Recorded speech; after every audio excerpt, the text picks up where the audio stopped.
I'm Emrys. I'm Hamid Haroon. I'm Faithy Wadia. I'm Jessie Boland. I am Julie Gibbons. I am Yotza. And I want to see a chemical sciences community that's welcoming and enabling of everyone. I want to see disabled people following their dreams and passions. And I just want to see a world where who you are is basically an asset rather than a deficit. I would like to see real change. I want to see more accessible science for everyone. And I want everybody to feel that they are scientists. I'm Jennifer Lee, and I would like to see a world where science and scientists are representative and where everyone feels they belong. In the UK, if you're disabled, you're much less likely to have a job or get paid as much as someone who isn't. If we look specifically at science or STEM, disabled scientists are hugely underrepresented. So where do we start to make things better?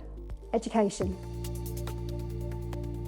We're here at the Addington School, which is an outstanding special needs school, to find out about other ways that we can make science more inclusive and accessible for everyone. The pupils are fantastic to work with. And how important is it for children like the ones here at this school to see disabled scientists progressing and succeeding? So that's really, really key. And actually we have a unit for our older pupils where we really look closely at scientists and inventors over the year. And we look at stereotypes and we look at how perhaps there's been discrimination, because they have that understanding from their PSHE lessons, how important it is to be diverse and inclusive in all aspects of life. Whose responsibility is it to make sure that science is accessible to everyone? Well, I think it's everyone's responsibility. I mean, obviously, as an educator, I have a big part to play in that. And so it is right from when we start science early on. It's about making sure that every child is reaching their potential, can access science as much as possible. Do you think more research labs should be more accessible in the way that your science lab is? Absolutely, as much as possible, because you know the disabled community have so much to offer the science community. So absolutely, I think it would be in everyone's interests to do that.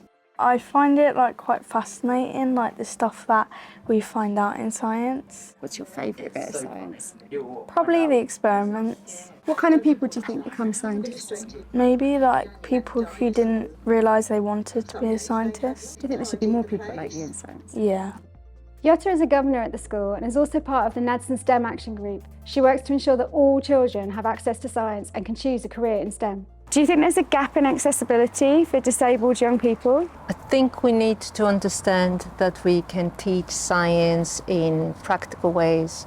We have to find the hook, the way in that can relate to young people's lives and experiences. Teachers are doing a great job, but we have to acknowledge that resources are needed, more resources are needed at schools. But what's being done about this on a government level? The Secretary of State for Education, Gillian Keegan, says technology is the way forward. Well, very much focused on trying to make sure that children with special educational needs get access to all areas of the curriculum, and any adjustments that are needed to help them overcome their special educational needs, that they're there at the right point in time. We do have some challenges with that. There's many more people with special educational needs, but one of the things you do find is that certainly use of technology is very helpful to overcome quite a lot of special educational needs. Is there an issue that's not necessarily that the scientists themselves that are seen to be disabled? We seem to be quite reactive in terms of disability rather than proactive, and some of the arguments that are put forward, like we don't know how many people we have who have disclosed disability, or how can we make differences if we don't know what the needs are. I think we have to reflect on whether these are the right arguments to raise in terms of us making changes. I think starting with the lived experiences and the voices of disabled people can offer really inclusive solutions for everybody. Disability is something that can affect anyone at any age. You can be born with a disability or acquire one due to an accident or illness. Our ageing society and the COVID-19 pandemic have increased numbers of disabled people in our society, and estimates suggest that up to a third of the population have a condition that impacts their everyday life. Disability can be visible, it can be hidden, it can fluctuate from day to day, and it goes beyond the physical and includes neurodivergence, mental health issues, and brain fog from chemotherapy. The Royal Society of Chemistry is an influential professional body who are helping to address inequalities by understanding the barriers for disabled chemists. Disability in a lot of cases is something that has to be actively thought about in advance. Things have to be made accessible and, in such a way that they're accessible to diverse people with diverse needs. The systems in place to support disabled chemists are not necessarily very good and not necessarily very consistent. We found that, for example, when you take an intersectional analysis of the academic pipeline, you see obviously massive drop-offs at each stage in terms of how many disabled people are in academia and chemistry.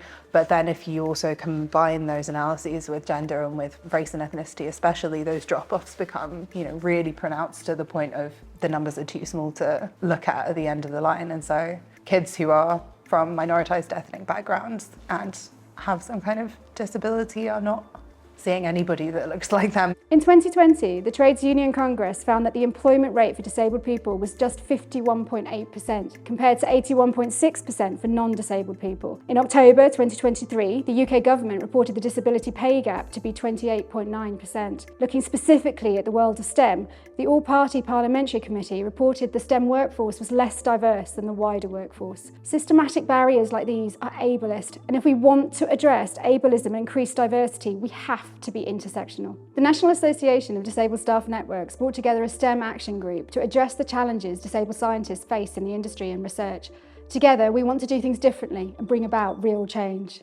I visited the chair of NADSEN, Hamid, who's a researcher in biomedical engineering, and Jessie, who's a Future Leaders Fellow researching materials and physics. They're both part of the NADSEN STEM Action Group with me and are based at the University of Manchester. We used a creative approach to capture the emotional impact of marginalisation and reflected on the challenges we face as disabled researchers working in science. When I was younger, I didn't see anybody like me doing science. And I think that's a big barrier to young people, young disabled people, and thinking about science as being a possible career for them. And something that we always say is accessibility benefits everyone. I think there's also something around how sometimes there's just this presumption that disability is something that students have. Or maybe the lecturers are disabled and we need to make sure that, that they have access too. Exactly. It's kind of sad that there is a perception of your staff won't be disabled, that you've assumed that you can't make it to be a professor or something. What have been your experiences in terms of career progression? Definitely for me, I felt that my access was pretty good when I was an undergrad because it was quite common to have students who were hard of hearing or deaf. When I went to PhD and in a STEM lab, that's rarer. So there wasn't examples of how it's been done before. And then when you go up to the next level, it's even harder and also you're on your own. Even the disability support service at the university was just for students. So as soon as you became a member of staff, there was nowhere to go. That's why we started the Disabled Staff Network, to bring staff together and kind of lobby for support for disabled staff. And I think that's been a game changer, actually. Different disciplines and different disabilities require different adaptations. Jessie showed us around the lab she works in, which has been modified for better accessibility and inclusion. But even with adjustments, there are still challenges. Typical kind of physics labs, obviously you see that this is an optical bench. So already you can see if I wanted people to access this lab, there has to be space for them to move around in the lab and also space for them to get out in case there's a problem in the lab with fire. So that has to be designed. But you can already see that the height of these optical benches is something that needs to be thought about. Also, because this is a laser lab, you don't want anything to necessarily be at eye height, so you need to have laser shields. Also, something that's challenging for me in this particular room is the panels on this wall are audio damping. So if you're talking in this bit, it's even harder than it would be normally to hear people and communicate in a lab. So if I was to shut the curtains behind you while people are working, which we often do for measurements, how can we talk to that person behind the curtain? If I lip read, you're not going to be talking to me on the other side of the curtain, but I may need to know that I need to leave the lab quickly. So we often use our phones and WhatsApp and Teams to communicate to each other while we're in the lab. We have to be thoughtful, not just about how we design the labs, but also how we work in the labs. If you're neurodivergent, chronically ill or disabled, you're less likely to secure funds for research, and if you do, the amount is often less than for non-disabled researchers. Tiger and STEM analysed funding data and found that only 25% of disabled researchers even apply for funding across all disciplines. The Royal Society of Chemistry funded one of the projects that I've been involved in. We brought to life what an accessible research lab could look like, setting out practical recommendations. Bob Lloyd developed a 360 VR lab that highlighted exactly where and why accessibility could be an issue. The model also includes how to change things and to make them better. The Wellcome Trust is an example of a charitable foundation and funder that can address the lack of support in the system. So what are they doing to help? Challenges for disability are massive, from access to who gets to decide, to lack of flexibility, to research requires quite a lot of travel and quite a lot of international collaboration. There's so many different paradigms by which research careers are just not made to be accessible in the way that you would need them to be. If I'm a disabled researcher and there's something that I'm particularly interested in researching because of my lived experience, am I able to actually follow that path at the moment? To me, it's just symptomatic of a broader structural system that needs massive change. I guess it's that whole idea that I'm only disabled because you're making me disabled. Wellcome over the last 2 to 3 years has had a huge amount of investment go into its anti-racism work, and it's absolutely the ambition that we put the same level of care and attention into a big program in anti-ableism. So thinking about how inclusive we are as an employer, thinking about how inclusive we are as a funder, and making sure that our research is inclusive in its design and practice. A huge barrier to change is that EDIA work is often left to the people who are themselves marginalised, who have to juggle this extra work on top of managing systemic barriers and establishing their careers.